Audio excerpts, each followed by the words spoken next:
한 번은 외국에 갈 기회가 있어서 큰 수족관에 가게 되었습니다. 거기서 돌고래 쇼를 하는 것을 보았는데, 여성 조련사가 나와서 손가락으로 물을 막 이렇게 튀기니까 돌고래들이 나타나서 쇼를 하는데 점핑을 하기도 하고, 또 서서 막 뒤로 가면서 춤을 추기도 하고, 참 멋진 이런 쇼를 했습니다. 조련사들은 돌고래가 한 번씩 쇼를 하고 말을 들을 때마다 물고기를 이렇게 선물로 팁으로 이렇게 줬습니다. 물고기 안 주면 말 안 듣는 것 같아요. 갈 때마다 물고기를 이렇게 던져 주었습니다. 그리고 이제 그 뒤에 책이 하나 나왔는데, 그 책이 보니까 칭찬은 돌고래도 춤추게 한다, 그런 책이었습니다. 그 책을 이렇게 한번 읽어보니까 어떤 경영학자가 쓴 것인데, 그 돌고래 훈련시키는 것을 경영에 적용한 것이었습니다. 돌고래가 이 쇼를 하는데 처음부터 쇼를 하는 것은 아니고 몇 년 훈련을 받아야 된다고 합니다. 처음에는 줄을 통과하는데 물속에서부터 시작해서 통과시키고, 나중에는 물 위로 올리고, 나중에 많이 올려도 점핑을 이렇게 하게 되는데, 그때마다 물고기를 선물로 주는 것입니다. 무조건 물고기를 막 준다고 해서 말 잘 듣는 건 아니고, 근데 물고기만 먹고 떼먹는 경우도 있기 때문에 말 안 들을 때는 좀 가둬놓기도 하고 좀 외롭게 하기도 하고, 이러면서 훈련을 시킨다고 합니다. 우리 인간의 지혜가 참 얼마나 뛰어난가 하면, 말을 잡아서 훈련시켜서 말을 타고 달리기도 하고, 소를 가지고 일을 시키기도 하고, 또 개를 잡아서 집을 지키기도 하고, 그뿐만 아니라 인간들은 정말 이 황무지를 개간해서 도시를 만들고, 산을 깎아서 아파트를 만들고, 또 하늘에는 거대한 비행기들이 돌아다닐 정도로 인간의 그 지혜는 참으로 놀라울 정도로 발달하고, 우리 인간들은 그 지식을 가지고, 그 지혜를 가지고 못하는 일이 없을 정도로 온 세상을 다 다스리고 정복을 했습니다. 그런데 인간들이 그 뛰어난 지식과 기술을 가지고도 딱 하나 길들이지 못한 것이 있는데, 바로 우리 인간의 마음을 길들이고 변화시키지 못했습니다. 그래서 우리 인간들은 이 마음이 변하지 않아서 입으로 너무너무 못된 말들을 많이 하는데, 이 말을 가지고 다른 사람에게 상처를 주니까 그렇게 자살하는 사람들이 많고, 정신병 환자들이 많고, 또 여러 가지 죄를 짓고 분쟁을 일으키는 이런 일들이 일어나게 되는 것입니다. 인간은 그 좋은 머리를 가지고, 그 좋은 지식을 가지고 온 세상은 다 변화시켰지만 자기 자신은 변화시키지 못하고 자신의 혀를 변화시키지 못해서 그렇게 사람들이 괴로워하고 고통스러워하고 정신병에 걸리고 자살을 하고 있는 것입니다. 그래서 오늘도 보면 사람들은 어떻게 하든지 공부를 더 많이 해서 좋은 학교를 나와서 말을 더 잘하고 좋은 자리에 앉고, 이런 것을 사람들은 원하고 있지만 최고의 지식, 최고의 지혜는 그것이 아니라는 것입니다.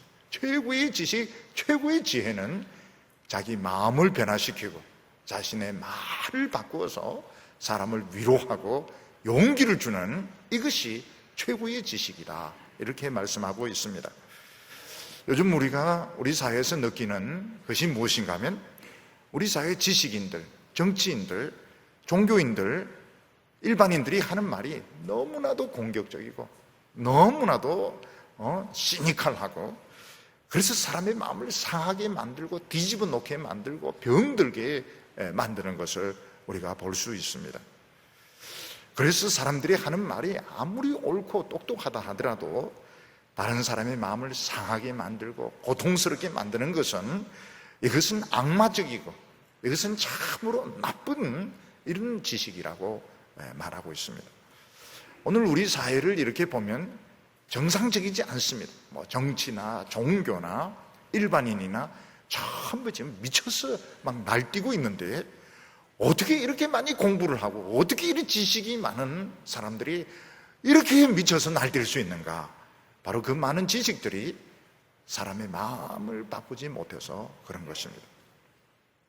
그래서 이 세상에서 최고로 위대한 지식은 사람을 위로하고 용기를 줄 수 있는 이런 지식인데, 이게 하나님의 말씀 속에 있다, 이렇게 말하고 있습니다. 오늘 어떻게 하면 우리가 이 하나님의 말씀을 가지고 사람을 살리고, 우리 이 하나님의 말씀을 가지고 사람을 치료할 수 있느냐 하는 그 비결을 오늘 성경 말씀은 우리에게 가르쳐 주고 있는 것입니다. 그래서 오늘 설교 말씀 듣고 가면서 에이 빌어먹을 이런 말 하면 절대로 안 되는 겁니다. 설교 안 들은 것보다 훨씬 못한 것입니다. 오늘 설교 말씀을 듣고 말이 변하길 바랍니다. 이 혀가 달라지시기를 바랍니다. 오늘 첫 번째로 성경 말씀은 사람의 그 탁월한 능력에 대해서 말씀하고 있습니다. 우리 인간의 능력이 참 얼마나 대단한가 하면, 우리 개인은 하늘을 날 수도 없는데 그 비행기를 만들어서 수백 명을 비행기에 싣고 10시간씩 또는 15시간씩 날아가는 것을 볼 수 있습니다. 우리가 산에 올라가는 건 너무너무 힘든데, 우리 인간은 100층 이상 되는 이런 고층 빌딩을 지어서 엘리베이터를 가지고 몇 분 만에 쫙 이렇게 올라갈 정도로 인간의 그 기술이 참 뛰어난 것을 볼 수 있습니다. 또 인간의 그 지식이 얼마나 많이 축적됐는가 하면, 그 수많은 대학에서 또 연구소에서 그렇게 많이 강의를 하고 그렇게 많이 세미나를 해도 소화시킬 수 없는 그런 지식들이 우리 인간에게 축적이 되어 있는 것입니다. 우리 인간은 이 지식을 가지고 못할 것이 없습니다. 야고보 사도는 그 옛날의 수준을 가지고 이야기를 하고 있는데, 7절과 8절 말씀 보면 여러 종류의 짐승과 새며 벌레와 해물은 다 길들일 수 있고 또 길들여 왔거니와 혀는 능히 길들일 사람이 없나니 쉬지 아니하는 악이요 죽이는 독이 가득한 것이라, 이렇게 말하고 있습니다. 야고보 사도가 아마 요즘 살았더라면 이런 예를 들지는 않을 겁니다. 근데 2000년 그 당시만 해도 참 인간의 머리가 얼마나 놀라운가 하면, 야생동물도 심지어 벌레들까지 길들여서 인간 마음대로 쓰고 있다고 말을 했습니다. 요즘은 좀 보기가 어렵지만 옛날에 이 서커스 같은 데 가보면 조련사들이 호랑이를 훈련시켜서 불 붙는 이런 고리를 통과하게 만듭니다. 원숭이를 길들여서 자기 쉽습니다. 원숭이 자전거 타는 거 최고로 쉽어요. 왜냐하면 원숭이는 늘 자전거 타고 싶어 하기 때문에, 원숭이 자전거 타는 건 이거는 기초에 속하는 것입니다. 곰을 이제 길을 들여가지고 곰 가지고 이렇게 놀기도 하고, 또 인도 같은 데서는 코브라 독사를 길들여서 비리를 불면 춤을 추도록 이렇게 만듭니다. 지금 사람들은 그런 정도는 사실 아무것도 아니고, 자동차를 이제 최고급 자동차를 이제 만드는데, 지금 사람 없이 무인으로 운전하는 자동차를 지금 구글에서 시험 운전 중이다, 이렇게 말을 하고 있습니다. 우리 인간들은 스마트폰을 가지고 지구 반대쪽에 있는 자녀들과 회사원들과 이야기를 다 주고받을 정도로 인간은 그 지식과 지혜를 가지고 지금 못하는 것이 없습니다. 근데 딱 하나 못하는 것이 있는데, 그게 뭔가 하면 인간의 마음을 바꾸지 못하고, 인간의 그 혀 밑에 있는 독을 빼내지 못해가지고, 인간은 이 입을 가지고 말을 가지고 그렇게 마음의 속을 상하게 만들고, 그렇게 부부가 서로 마음을 상하게 만들고 정신병 걸리게 만들고 자살하게 만들고 온 사회를 시끄럽게 만들고 분열을 일으키는 것이 바로 인간의 이 지식으로 못하는 거라고 말하고 있습니다. 8절 말씀을 보면 혀는 능히 길들일 사람이 없나니 쉬지 아니하는 악이요 죽이는 독이 가득한 것이라, 이렇게 말하고 있습니다. 쉬지 아니하는 악이요 독이 가득하다는 것은 이 독사를 염두에 두고 말하는 것입니다.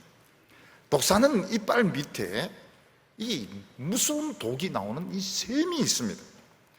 그래서 독사는 입을 벌릴 때마다 쉴 새 없이 이 독이 흘러나오게 되어 있는 것입니다. 방울뱀 중에서는 독을 쏘는 방울뱀이 있습니다.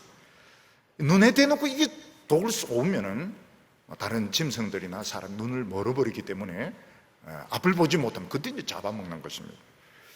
한 번은 이제 텔레비전을 보니까 밤에 이 살모사가 쥐를 잡아먹는 것을 이제 찍어서 보여주었습니다.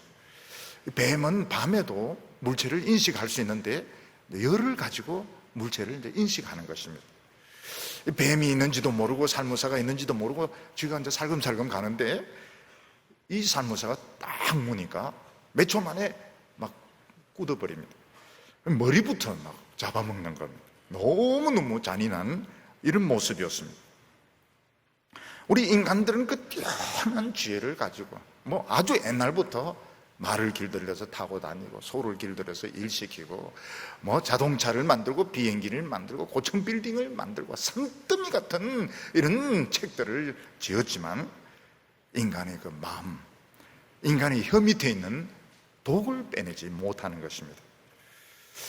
그래서 인간들은 쉴 새 없는 이 말을 가지고 사람들을 기분 나쁘게 만들고 미치게 만들고 자살하게 만들고 그냥 멀쩡한 단체를 막 분란을 일으키고 나중에는 전쟁까지 일으키는 것입니다. 남자들 중에서 보면 멀쩡한 사람이 육체의 정욕에 발동이 되어서 성추행을 하는가 하면 또는 그 가까운 사람들에게 그 마음을 상하게 한 말을 해가지고 속이 화병이 생기도록 만들고 또 분열을 조장을 하고 아주 그 사회를 시끄럽게 만드는 것을 우리가 볼 수 있습니다. 사실 사람들은 이 말을 가지고 참 여러 가지 이 의사소통을 하는데 뭐 수다를 떨기도 하고 아첨을 하기도 하고 정보를 주고받기도 하는데 결국은 사람 말 속에 보면 독이 있어야 좋아하는 것입니다. 이 신문 이 기사나 텔레비전 이런 그 방송도 보면 그냥 객관적인 사실만 이야기하는 거 안 보고 안 듣습니다. 근데 그 안에 이제 독을 이렇게 집어넣으면 이 기분이 굉장히 좋기 때문에 사람들이 그 뉴스를 좋아하는 거예요. 누구를 공격을 하고 사실을 비틀어서 꼬집고 이런 것을 사람들은 굉장히 좋아합니다. 그래서 우리가 뉴스를 보거나 우리가 신문을 볼 때에 객관적인 걸 보는 게 아닙니다. 그 전부 독을 다 쳐놓은 것을 우리는 보고 읽고 있는 것이고 그걸 보고 읽으면서 우리의 마음은 점점 더 못돼지고 있고 사악해지고 있는 것입니다. 나중에는 어떻게 됩니까? 부부 사이에도 이런 말을 하게 됩니다. 그냥 평범한 말, 사랑의 말을 하지 않고 약점을 꼬집어내고 사람들을 굉장히 기분 나쁘게 하는 이런 독을 뿜으면서 이야기를 주고받게 되는 것입니다. 사람들이 이렇게 하는 이유는 무엇인가 하면 내가 남보다 우월한 위치에 있기 위해서 또 남을 깎아내림으로써 자기가 기분이 좋아지기 위해서 이런 독을 가지고 남을 물고 쏘고 이러는데 자기는 일시적으로 기분이 좋지만 상대방은 얼마나 고통스러운가. 상대방이 말 한마디 들었을 때 그게 해결되기 위해서는 2달 이상을 밤잠을 자지 못하고 괴로워하고 고통하고 시름시름 알아간다는 것을 사람은 전혀 모르고 있는 것입니다. 자기가 남을 죽이고 있고 인생을 망치고 있다. 자기는 일시적으로 우월하고 일시적으로 기분 좋을지 모르겠지만 상대방이 얼마나 기분 나쁘고 얼마나 많은 시간 밤에 잠을 못 자면서 괴로워하는지 전혀 나중에 물어보면 내가 언제 그런 소리를 했느냐 하면서 오히려 덤벼들 정도로 인간은 무지한 것입니다.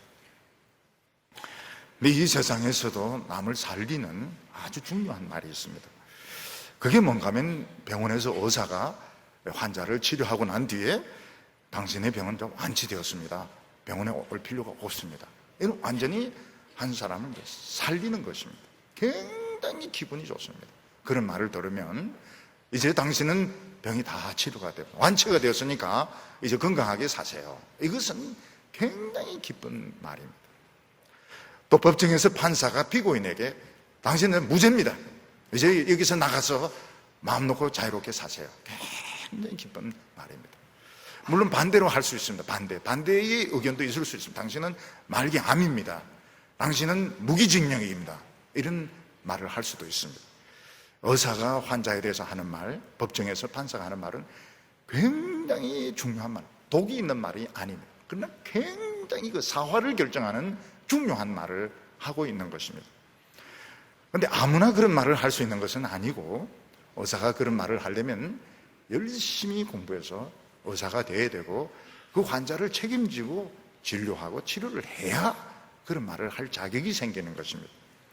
또 아무나 다른 사람은 무죄요 이런다고 해서 무죄가 되는 것이 아니고 열심히 공부해서 판사가 되고 또 그 사건을 맡아서 자세하게 심리를 한 결과 정해진 시간에 판결을 내려야 효력을 가지는 것입니다. 이 세상에 많은 사람들이 주고받는 말들 중에서 거의 독이 안 들어간 말이 없습니다. 그런데도 아주 중요한 사람을 살리는 말들이 있는데, 병원에서 의사가 하는 말이라든지 법정에서 판사가 내리는 이런 무죄를 선언하는 이런 말들은 사람을 살리는 아주 중요한 말인 것입니다. 근데 그보다 더 중요한 말이 있습니다. 그보다 더 중요한 뭔가 하면 인간이 하나님의 말을 하는 것입니다. 모세가 하나님의 말씀을 가지고 대언을 했을 때 10가지 기적이 일어났습니다. 모세가 하나님의 말씀을 가지고 대언했을 때 홍해 바다가 갈라지는 기적이 일어났습니다. 엘리야가 하나님의 말씀을 가지고 기도했을 때 하늘이 닫힙니다. 큰 하늘이 닫히면서 3년 반 동안 비가 오지 않고, 엘리야가 하나님의 말씀을 가지고 기도했을 때 그 큰 하늘이 열리면서 비가 오기 시작했습니다. 예수님께서 하나님의 말씀을 가지고 외치니까 병자들이 나와서 벌떡벌떡 일어나기도 하고, 귀신 들렸던 사람이 귀신이 떠나기도 하고, 심지어는 그렇게 미친 듯이 날뛰던 바다가 잔잔해지는 일이 일어나게 되었던 것입니다. 우리가 알 수 있는 것이 뭔가 하면, 인간으로 할 수 있는 최고로 위대한 일이 뭔가 하면 하나님의 말씀을 한다는 것입니다. 설교 시간에는 굉장히 다양한 분들이 와서 설교 말씀을 듣습니다. 나이가 많은 분도 있고 젊은 분도 있고 공부를 많이 한 분도 있고 그렇지 않은 분들도 있습니다. 그러나 전부 다 각자 다른 문제를 가지고, 다른 상황에서 다른 여러 가지 문제를 가지고 와서 설교를 듣습니다. 근데 교인들이 설교 말씀을 들으면서 자기 이야기를 들을 때가 많습니다. 자기 문제에 대한 답을 들을 때가 많습니다. 이게 무엇인가 하면 하나님의 말씀이 가지는 굉장히 놀라운 능력인 것입니다. 기적인 것입니다. 그런데 이 하나님의 말씀에서 하나님의 말씀을 듣는 것 자체만 해도 놀라운데 기적이 나타날 때가 있습니다. 병이 낫기도 하고 엉어리가 부러지기도 하고 길이 열리기도 하고, 인간에게 일어날 수 있는 최고로 놀라운 일이 뭔가 하면 하나님의 이야기를 하고 하나님의 말씀을 듣는 것입니다. 거기에 능력이 나타나는 것입니다. 나중에 이스라엘 백성들이 땅을 치고 후회했던 것이 뭔가 하면 이 능력의 말씀이 자기들에게 있는데 그들은 이 가치를 몰랐던 것입니다. 이걸 모르고 그냥 세상 이야기, 인간 이야기 잔뜩 하다가 결국은 망했습니다. 나중에 보로가 되어서 깨달은 것이 무엇인가 하면 우리에게는 엄청난, 우리를 살리고 우리를 치료하는 능력의 말씀이 있었는데 우리가 그 말씀의 가치를 전혀 인정을 하지 않았다는, 그걸 몰랐다는 것입니다. 오늘 사람들은 어떻게 하면 책을 더 많이 읽고 어떻게 하면 더 공부를 많이 해서 유식해지고 텔레비전에 나오고 말을 잘할까 생각하는데 그 안에 독이 들어있습니다. 일시적으로 사람을 기분 좋게 만들지 모르겠지만 사람을 살리지 못합니다. 오히려 어떤 사람을 깎아내리고 어떤 사람은 병들게 만드는 그런 못된 말인 것입니다. 오늘 성경 말씀은 우리 예수 믿는 사람들은 전부 다 모세나 엘리야 같은 이 하나님의 말씀을 할 수 있는 이런 자격이 있습니다. 우리가 이 하나님의 말씀을 가지고 능력을 나타낼 수 있는데 그걸 모르는 겁니다. 그 능력을 모르고 있고 어떻게 하면 이 능력이 나타나는지 그 방법을 배우지 못한 것입니다. 그래서 말재주를 막 배우려고 말을 잘하려고 하고 사람들 앞에서 막 우쭐거리려고 이렇게 하는데, 하나님의 백성들은 그렇게 하면 안 되고 하나님의 말씀을 하는 법을 배워야 되고 능력이 나타나는 법을 배워야 된다, 이렇게 말씀하고 있습니다. 오늘 두 번째는 어떻게 하면 우리 말에서 능력이 나타날 수 있을까 하는 것입니다. 오늘 성경 말씀 보면 그 인간의 지혜와 지식이 얼마나 놀라운지 말을 훈련시키고 소를 훈련시키고 새를 훈련시키고 심지어는 곤충을 훈련시켜서 우리 인간이 유익하게 쓴다고 말하고 있습니다. 근데 그게 한 번에 되는 게 아닙니다. 수백 번, 수천 번에 걸쳐서 반복을 시켜서 훈련을 시킬 때 말과 소나 이런 곤충들이 그런 말을 따라서 움직이게 되는 것입니다. 마찬가지로 우리가 하나님의 이야기를 하고 우리 말에서 능력이 나타나고 이게 그냥 딱 한 번에 쉽게 이루어지는 것이 아니고 수백 번, 수천 번에 걸쳐서 이걸 연습을 해야 능력이 나타나게 되는 것입니다. 의사가 환자를 치료해서 당신 다 완치되었습니다.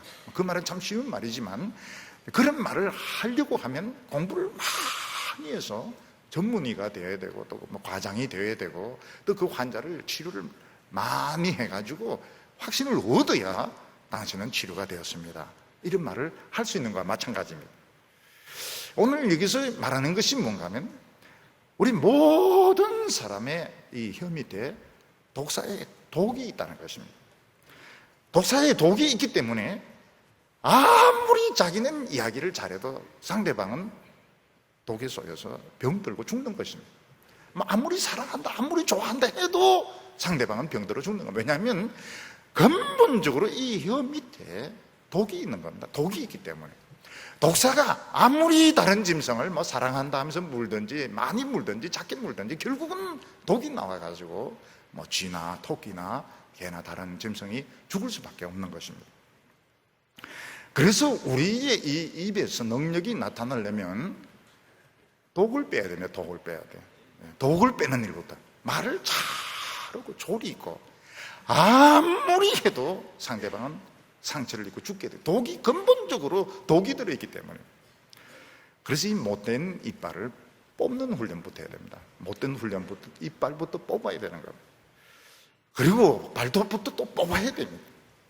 이 무슨 말인가 하면 사람 자체가 바뀌어야지, 자기 사람 자체가 근본적으로 변해야지 이 말을 가지고 다른 사람을 실족시키지 않는 것이지, 말하는 재주를 이렇게 바꾸고 저렇게 바꾸고 아무렇게 해도 결국은 독이 있어가지고 안 된다는 것입니다.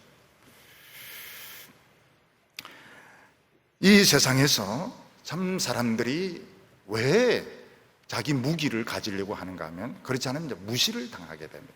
상대방이 공격하면 딱 받아치려면 자기 논리가 있어야 되고 자기 성깔이 있어야 되고 또 자기 나름대로의 어떤 주의가 있어야 남이 우습게 여기지 못하기 때문에 이걸 절대로 이걸 포기를 하지 않습니다. 그러면 어떻게 됩니까? 하나님의 능력도 절대로 안 나타납니다.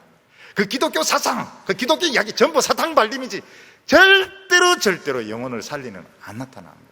안 나타나요. 왜냐하면 자기 발톱 이빨을 가지고 있는 상태에서는 안 나타납니다. 하나님의 말씀이 하는 놀라운 것이 뭔가 하면 이 세상 것을 내려놓게 합니다. 자기의 논리, 자기의 지식, 자기의 의, 자기 주장 다 내려놓으면 완전히 이빨도 뽑히고 손톱 발톱 다 뽑히는데 사람들은 얼마나 우습게 하는지 모릅니다. 완전히 바보 취급을 합니다. 얼마나 무시를 당하는지 몰라요. 이런 상태에서 무시를 철저히 당하고 이리 뒹굴고 저리 뒹굴고 밑바닥에서 업신여김을 당할 때에 조금씩 하나님의 말씀이 나의 피가 되고 살이 되면서 독이 빠지게, 뭐 능력이고 이거는 둘째 문제고 능력은 안 나타납니다. 일단 독이 분노, 저주, 시기 이게 조금씩 녹아서 없어지기 시작하는데 이게 첫 번째 단계인 것입니다. 이런 과정 없이 내가 무슨 신학책 한두 권을 읽고 세상을 바꾸겠다, 다른 사람 바꾸겠다, 절대로 안 바뀝니다. 인간이라는 것이 간단하지가 않아요. 절대로 안 바뀝니다. 책 한두 권이 아니고 100권 읽고 떠들어도 절대로 안 바뀝니다. 하나님에게 위대하게 사용되었던 종들의 그 특징이 무엇인가 하면 이 혀 밑에 있는 분노의 독이 빠지기 위해서 참 수십 년 동안 낮아졌던 사람입니다. 모세 같은 경우에는 40년 동안 낮아지고 또 낮아지고 나중에는 모세는 그냥 아무것도 없는 정말 볼품없는 사람이 되었습니다. 40년 동안 낮아졌습니다.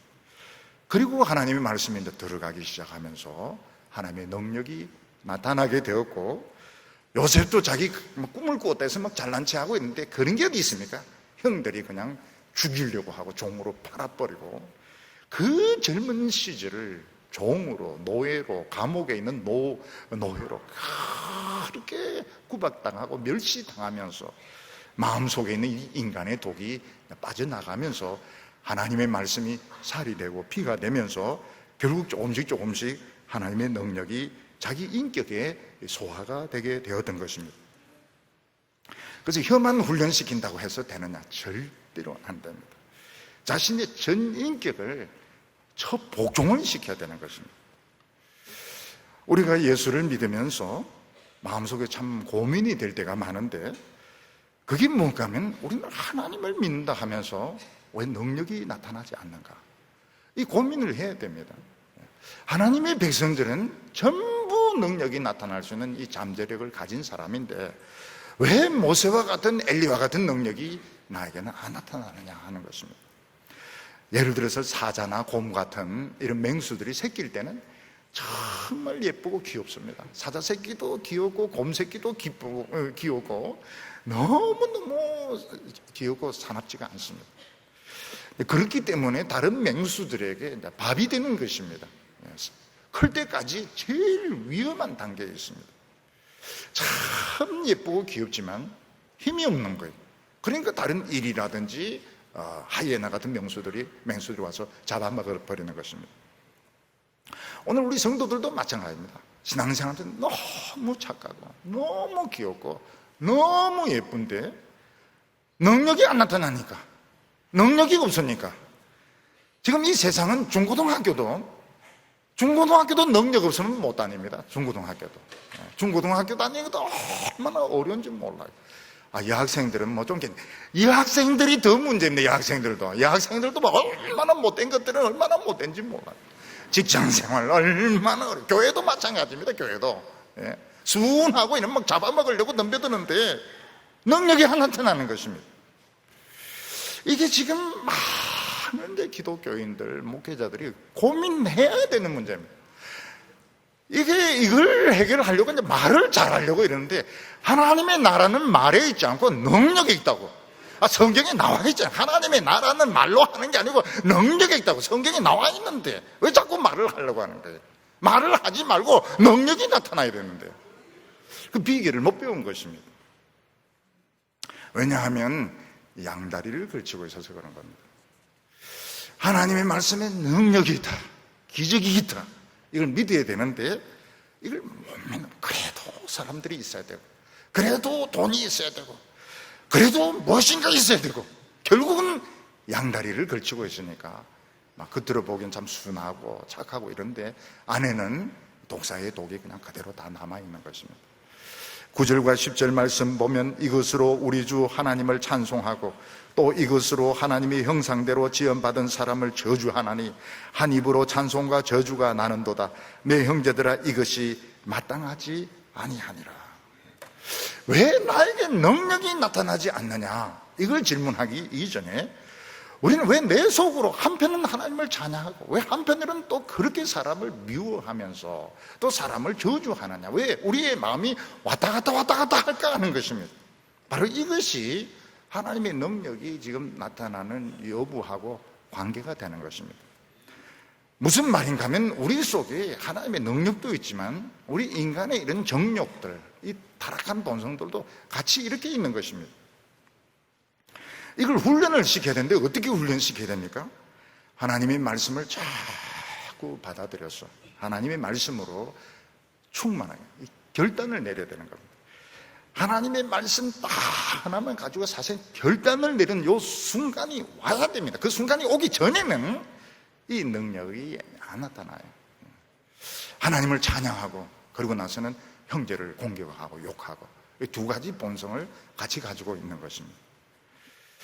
제가 우리 교단 안에서 목사님들이나 장로님들이 회의하는 거 이렇게 보면 늘 느끼는 게 그겁니다. 일부 예배는 진짜 거룩하게 드립니다. 그리고 아멘 합니다. 아멘. 그 아멘을 가짜로 하는 거 보면 진심으로 하는 것 같아요. 아멘 이래 하는데 그 목소리나 표정이 진짜 은혜 받는 것 같아요. 이부 회의가 되면 그런 거 장사꾼도 그런 장사꾼이 없습니다.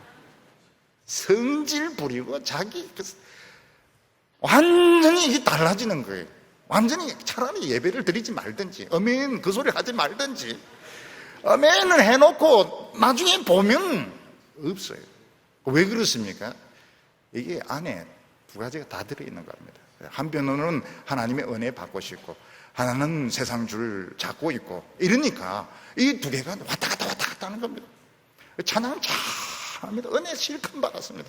나중에 회의할 때 보면 못돼도 세상에 그런 못된 인간들이 어디 있는지 정말 못된 그런 말들을 가지고 사람을 상처를 주고 뒤집어 놓는 겁니다.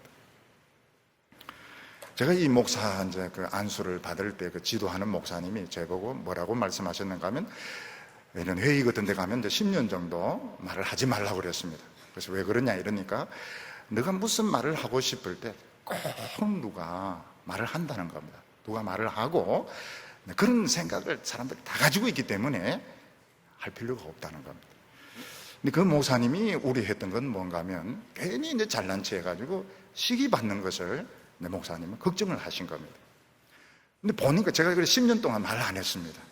열심히 말을 안 했습니다. 근데 보니까 그래요. 내가 무슨 말 하고 싶어서 건질건질한 거 꼭 말하는 사람들이 있습니다. 그리고 내가 생각하는 걸 다 하고 있어요. 다 알고 있습니다. 안 하는 겁니다. 안 하는 게. 하기 싫든지 무슨 사정이 있든지 그런 것이지 몰라서 안 하는 경우는 없어요. 다 알고 있는데 안 하는 거예요. 그리고 무슨 말 하고 싶으면 꼭 하는 말이 있습니다. 그래서 이 목사님이 시기 받을까 싶어가지고 그런 말을 하지 말라고 했구나. 그래서 10년 동안 저는 진짜 말을 안 했습니다. 시기도 안 받았고요. 예. 옛날에 이 서편지라는 이런 영화가 있었는데 이 창하는 그런 영화 아닙니까? 안 봤습니다. 그 스토리만 이렇게 보니까 그 여자애들 창을 시키려고 눈을 일부러 멀게 만듭니다. 거기만 집중을 하라고. 창하는 데만 집중하라고. 하나님의 말씀도 아닙니다.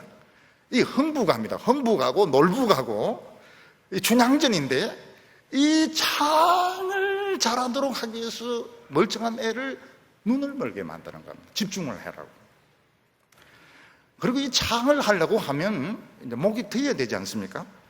폭포에서 가서 얼마나 노래를 부르는지 입에서 피가 나올 정도로 놀부가 이러는데 막 입에서 피가 나올 정도로 그래 해야 이제 창이 이게 쉬지 않고 놀부가 흥부가 이거를 이제 몇 시간씩 불러대는 것입니다. 하나님의 말씀을 세상과 하나도 안 놓고 하나님의 말씀으로 능력을 나타내겠다. 사기꾼입니다. 사기꾼이고 거짓말이죠. 절대로 나타날 수가 없는 거예요. 하나님의 나라는 말이 있지 않고 능력에 있는데 능력 없이 어떻게 이 세상을 이기려고 합니까? 그러니까 세상 사람과 똑같은데 똑같은 수단과 방법을 써가지고 똑같이 편가르기를 하고 똑같은 수단과 방법을 써가지고 살아남으려고 하는 것인데 하나님의 뜻하고는 완전히 거리가 먼 겁니다. 12절에 내 형제들아 어찌 무화과 나무가 감람 열매를 포도나무가 무화과를 맺겠느냐 이와 같이 짠물이 단물을 내지 못하느니라. 예수님께서는 좋은 나무가 좋은 열매를 맺는다고 했습니다. 우리가 속으로 하나님의 그 진액을 받아들여야 되는데 무화과 나무 진액을 받아들이니까 무화과가 열리고 감람나무 진액을 받아들이니까 감람나무 열매가 맺히는 것입니다. 결국은 진액이 중요합니다. 진액이. 세상 이빨은 뽑고 세상의 발톱은 뽑고 바보가 되고 하나님의 말씀을 진액을 받아들이면 열매가 맺히는 거예요. 능력이 나타나고 기도가 응답이 되는데 응답이 안 될 것 같은데 응답이 돼. 응답이 안 돼. 하나님의 그 역사가 나타나는 겁니다. 오늘 세 번째 우리 시대에 꼭 필요한 것은 인간의 지혜가 아니고 하나님의 지혜라고 말씀하고 있습니다. 13절에 보면 너희 중에 지혜와 총명이 있는 자가 누구뇨? 그는 선행으로 말미암아 지혜의 온유함으로 그 행함을 보일지니라. 보통 사람들은 지혜와 총명이 있으면 모든 것이 잘 된다 하지만 실제로는 그렇지가 않습니다. 그 지혜와 총명이 어떤 감정을 담아서 이야기하느냐 하는 데 따라서 축복이 되기도 하고 저주가 되기도 하는 것입니다. 세상 사람들은 역시 공부를 잘하면 똑똑하고 말을 잘합니다. 근데 문제는 그 그릇입니다. 열등감과 분노와 미움의 감정을 가지고 말하면 아무리 옳은 이야기도 저주가 되게 됩니다. 근데 비록 말을 좀 못한다 하더라도, 논리적이지 못하다 하더라도 사랑의 감정을 가지고 이야기를 하면 축복으로 변하는 것입니다. 문제는 감정에 거르신 겁니다. 얼만큼 논리적으로 옳으냐 똑똑하냐 이게 문제가 아니고, 얼마나 사랑의 마음으로 정말 사랑하는 감정을 가지고 말하느냐. 근데 내용은 괜찮아요. 내용은 참 괜찮은데 속에 들어있는 그 감정이 시기와 미움과 이런 다툼이 들어있을 때는 전부 이 저주로 변하게 되는 것입니다. 그래서 14절과 15절 말씀을 보면, 그러나 너희 마음속에 독한 시기와 다툼이 있으면 자랑하지 말라. 진리를 거스려 거짓하지 말라. 이런 한 지혜는 위로부터 내려온 것이 아니요 세상적이요 정욕적이요 마귀적이나, 이렇게 말하고 있습니다. 아무리 그 사람의 하는 말이 옳고 정당하다 하더라도 속에 시기와 다툼과 열등감을 가지고 이야기하면 자랑하지 말라는 겁니다. 왜냐하면 이건 마귀적이고, 이것은 세상적이고 정욕적이고 정말 사람을 죽이는 독이 들어있는 이런 말이기 때문에 그런 말 잘한다고 좋은 것이 하나도 없다는 것입니다. 사람이 세상 지혜를 가지고 이렇게 이야기하면 어떻습니까? 참 내용은 참 그럴듯한 것 같은데 기분이 굉장히 나쁩니다. 안에 독이 들어있어서 그럽니다. 안에 시기, 내가 너보다 얼마나 우월한가, 내가 얼마나 똑똑한가, 이런 것을 나타내는 의도가 속에 들어있기 때문에 사람의 기분이 좋지가 않아요. 그리고 인간의 그런 머리는 반드시 거기에 동의하는 사람이 있는가 하면 반대하는 사람이 생기게 됩니다. 그래서 분열이 일어나게 됩니다. 또 인간의 머리로 하는 건 꼭 될 것 같습니다. 그런데 인간은 훨씬 복잡합니다. 인간의 감정과 인간의 사고는 생각보다 훨씬 복잡하고 변수가 많습니다. 될 것 같은데 안 돼요. 아무리 계획을 세워가지고 이야기해도 안 됩니다. 결국은 하나님의 말씀이 사람의 마음을 치료하고 사람의 마음을 위로하고 또 흩어졌던 사람들의 마음을 하나로 만든다고 말하고 있습니다. 교회 안에서는 세상 지식을 끌어들이면 안 돼요. 세상 지식을 끌어들이면 어떻게 됩니까? 교인들이 다 똑똑해지게 됩니다. 똑똑해지는데 사나워요. 굉장히 사납고 조그만 차이를 극복을 못합니다. 끝까지 싸웁니다. 진실로, 참말로 목숨 걸고 싸웁니다. 아무것도 아닌데. 그리고 더 중요한 것은 부흥이 절대로 안 일어납니다.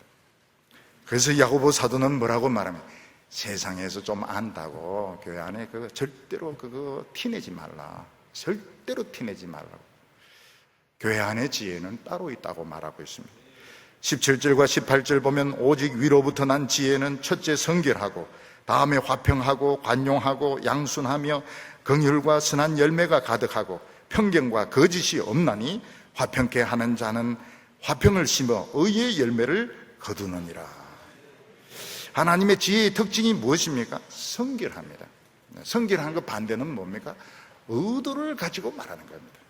내가 이 이야기를 해서 내가 얼마나 똑똑한지 사람들에게 좀 나타내야 되겠다.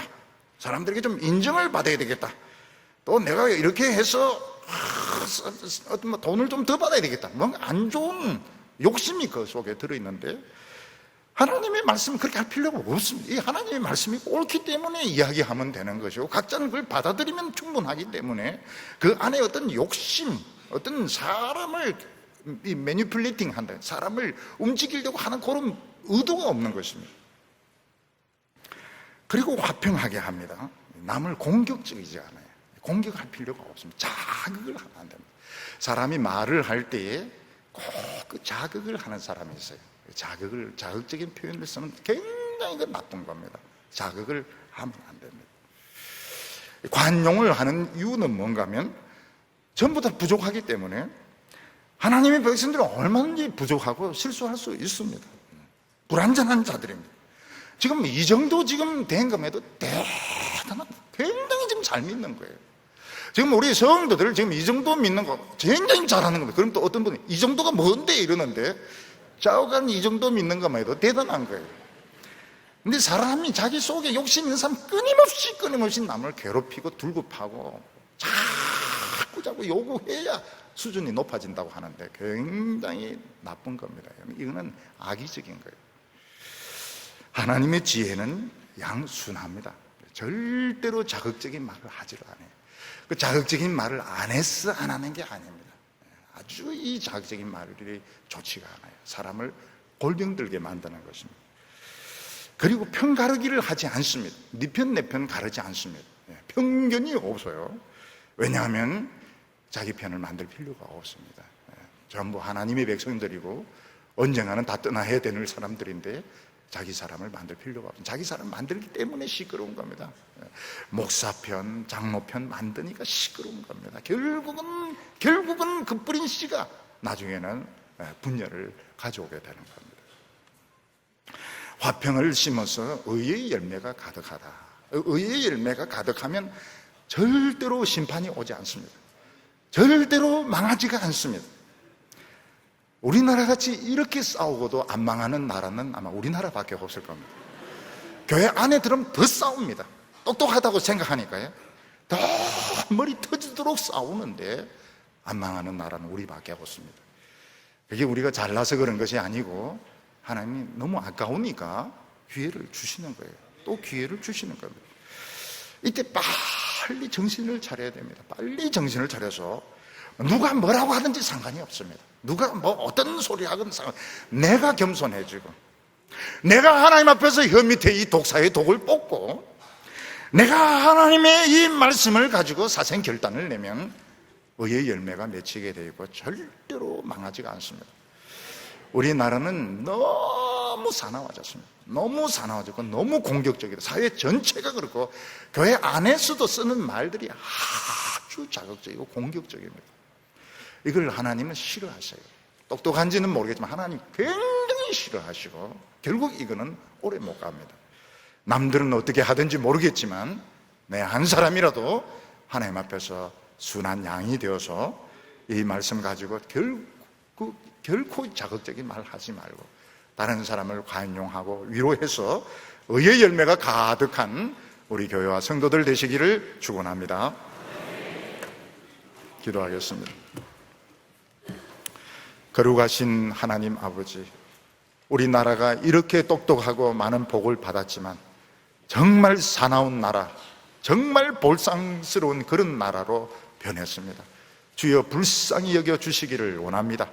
이 모든 것이 우리 예수 믿는 사람들이 정신을 차리지 않고 정말 세상 사람들처럼 모든 것을 해결하려고 하기 때문에 더 이렇게 되는 것으로 압니다. 주여 오늘 저희들이 남 탓하지 말고 내가 먼저 하나님 앞에서 죽어지게 하여 주시고 내가 먼저 하나님 앞에서 속이 변화되게 하여 주셔서 오늘부터 이 의의 열매를 맺는 성도들 교회가 되게 하여 주시옵소서. 예수님의 이름으로 기도하옵나이다.